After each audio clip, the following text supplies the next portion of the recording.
Sobat Digital Pan RB. Sekarang kita masuk ke penyusunan arsitektur 2B. Sebelum menonton video ini, pastikan sudah mengikuti video part sebelumnya. Perlu diketahui, dalam proses penyusunan arsitektur SPBE 2B, kita tidak membuat ulang dari awal. Penyusunan 2B dilakukan berdasarkan hasil analisis dari arsitektur SIS SPBE yang sudah disusun sebelumnya. Dari analisis tersebut, kita akan mengetahui kebutuhan perbaikan yang perlu dilakukan ke depannya. Kalau dianalogikan, arsitektur SIS dan 2B seperti menyusun skripsi. Ketika kita sudah menyelesaikan skripsi dari bab 1 sampai bab 5, hal tersebut disebut sebagai arsitektur SIS. Setelah itu, kita bimbingan dengan dosen pembimbing dan diminta untuk melakukan revisi di bab 2 dan bab 3 misalnya.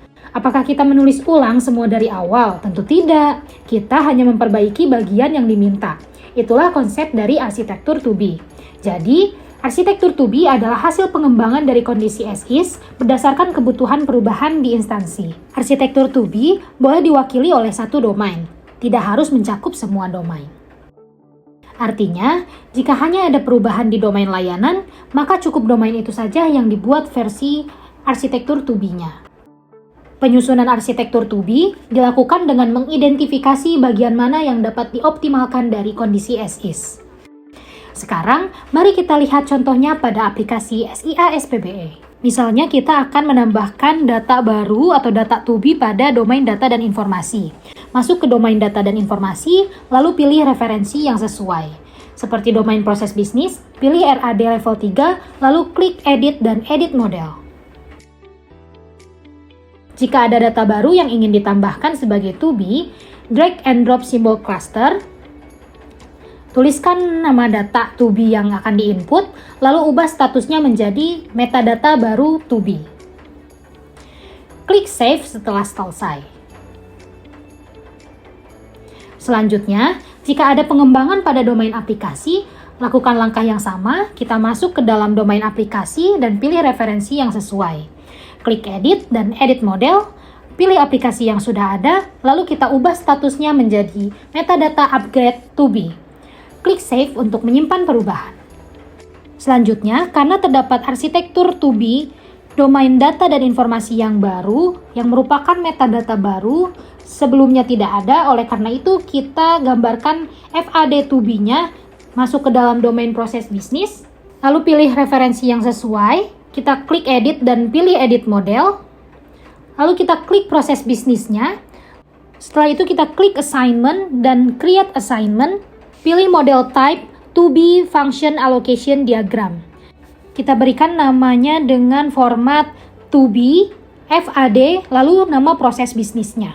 Klik OK dan nantinya akan terbuka kanvas kosong yang baru dengan terdapat proses bisnis. Lalu kita gambarkan keterkaitan antara proses bisnis dengan domain layanan, domain data dan informasi. Lalu, jika kita telah menggambarkan SIS FAD, proses bisnis tersebut, oleh karena itu kita bisa masuk ke dalam SIS FAD-nya, kita copy semua yang ada di dalam SIS FAD ke dalam 2B FAD dengan cara mengklik copy, lalu pilih paste occurrence, agar data yang dikopikan itu terintegrasi atau terkoneksi dengan data yang ada sebelumnya di dalam SIA SPBE. Apabila kita mengklik definition copy, nantinya akan berdiri sendiri datanya, sehingga tidak terkoneksi dengan data yang diinput sebelumnya. Setelah kita mengcopy SIS FAD ke dalam 2B FAD, jangan lupa kita tambahkan domain data dan informasi 2B yang telah tadi diinputkan ke dalam 2B FAD pemantauan dan evaluasi penerapan SPBE. Lalu kita gambarkan data tersebut termasuk ke dalam data input ataupun output.